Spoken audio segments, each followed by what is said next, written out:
This discouraged, when he offered $5 a day, it discouraged white-collar business and office development. What happened is you would have, in those days, insurance companies. There weren't any machines, so insurance companies might have as many as 10 to 15,000 workers working in buildings with quill pens and eye shades, writing down the 25 cents a week or $1 a month that they would take from people as for insurance. They would come around and they would collect the money, they would deliver it to the main office, and somebody at the main office in charge of that particular client would note it in the books by hand and with pen. Now that kind of space was necessary in terms of housing these people, and it also became a basis of development in cities. That was the basis, one of the bases. Financial institutions are the ones that build space in cities. Now, we didn't have, when that happened, everybody here moved out. They moved away from Detroit. They moved into Chicago. They moved to Fort in Indiana, Fort Wayne. Right, and they moved all over. They originally planned to be in Detroit. Detroit was a great city, and they all wanted to be here. And we had this great transportation of this waterway that went to Europe. And we had all this going for us here, and they all wanted to come here. But when he offered $5 a day, they were making $2 and $2.50 a day, which was a big salary in those days. So the insurance company said, we can't compete with this, and they moved, and they never came back. We've never had a major insurance company in this area, never. And that's the reason. That was started at that time. And auto plants discouraged density, because to start with, the auto plants built their offices with the plant. So they wanted to supervise directly. That was Ford built down to Rouge. Originally, Ford, of course, was at Highland Park, where incidentally I went to school here. The the front of that building there on the left-hand side was the original where Mr. Lawrence started this university. And I went to school there at night. It wasn't very pleasant at night. But that was the plant as it was originally built. It was built on a gravity system. They called it a gravity way to manufacture. They would take the chassis and set it on the floor, and they would transfer from the 5th floor. They would develop pieces of work up there. They'd take that down to the 4th floor through a hole, and then they would add to that, and they would take that down to the 3rd floor, the 2nd floor. Meanwhile, they would get down to the car, and they would add it on the car. It was done like you'd build a house. Albert Kahn, an architect here in New York, in Detroit, very important architect, he developed for Ford at Rouge the idea that you'd have a chain and people would do the same kind of work, and they would be able to increase the number of cars they built by 10, 15-fold, because they would move the cars down a line and they would add the pieces that were already behind them onto the car, and they wouldn't have to wait till they came down a hole.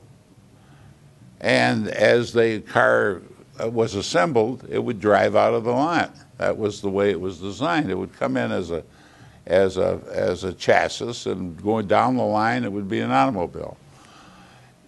And when Ford did that, he of course said that you can have any color you want as long as it's black. He did not believe in colors or style. He believed in people buying a car inexpensively. He sold his first cars for less than $500 a piece, and that's why he gave everybody $5 a day.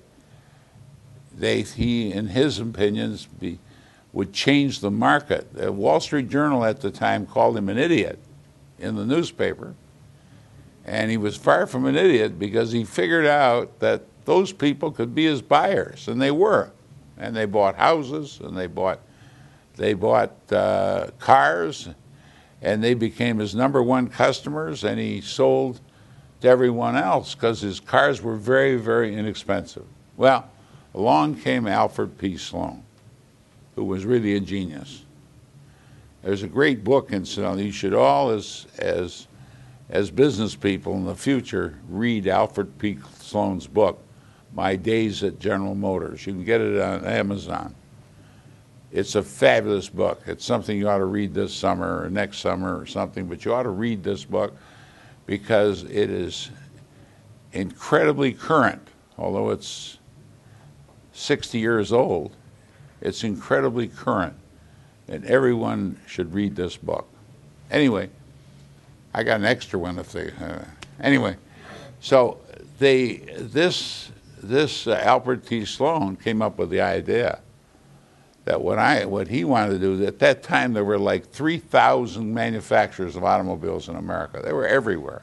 Everybody that had a garage was making automobiles, and they would take a carriage, which one of the reasons the industry started here is we had carriage companies here.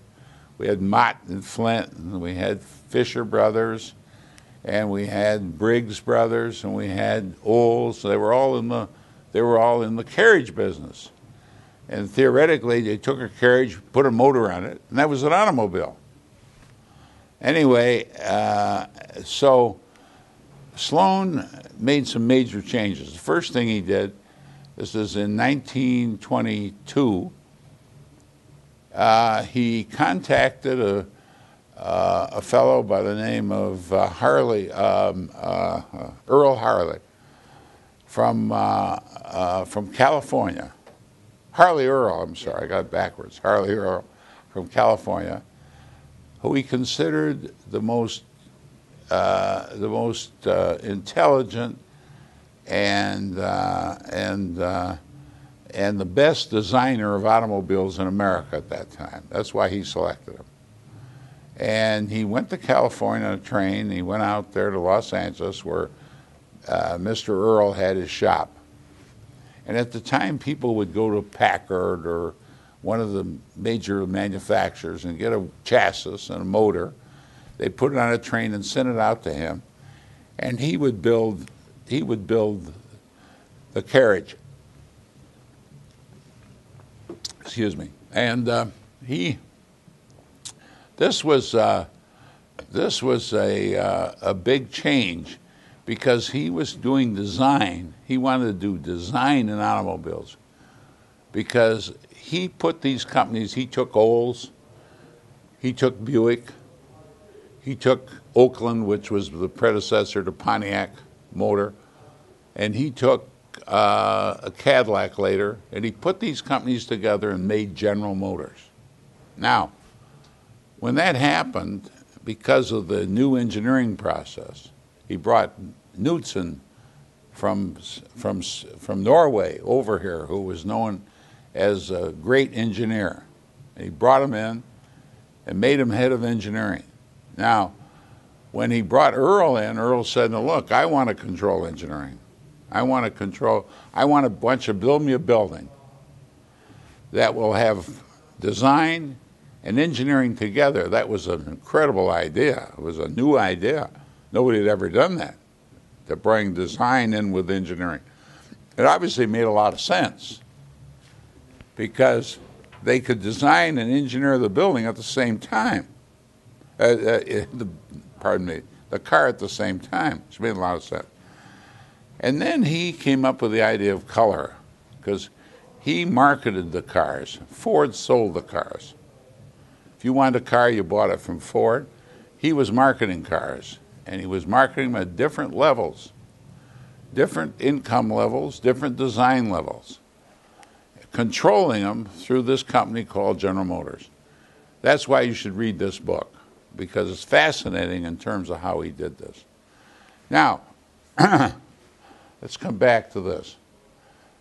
Residential patterns responded to the workforce. Because they didn't initially have transportation, most of them built very close to the plants.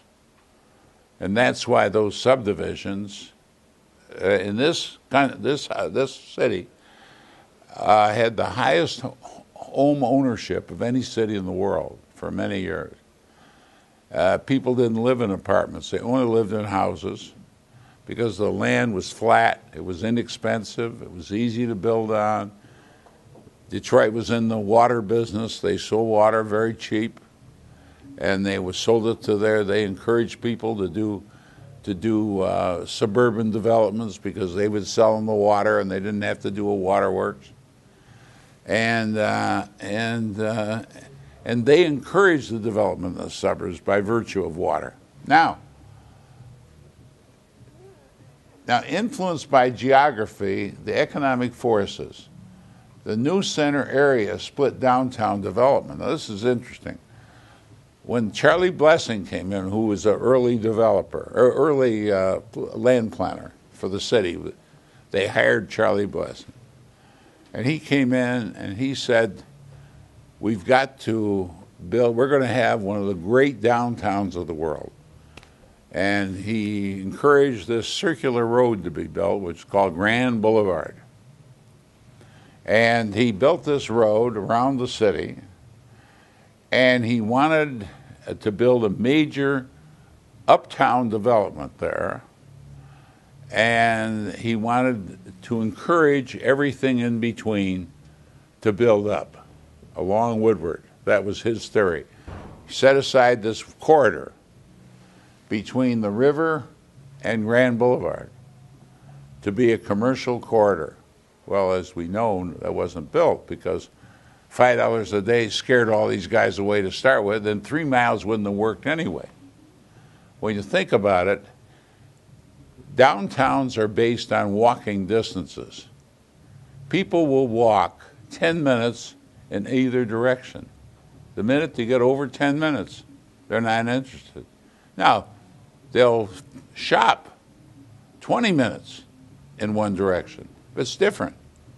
If they're walking, that's a burden, and they know they got to walk back, so that's 20 minutes. Now, 3 miles, as you know, cannot be done. You can't run it in 20 minutes, let alone make it work in 10 minutes. So this wouldn't have worked anyway because it would have worked out as pockets of development. It had never been 3 miles of office buildings here.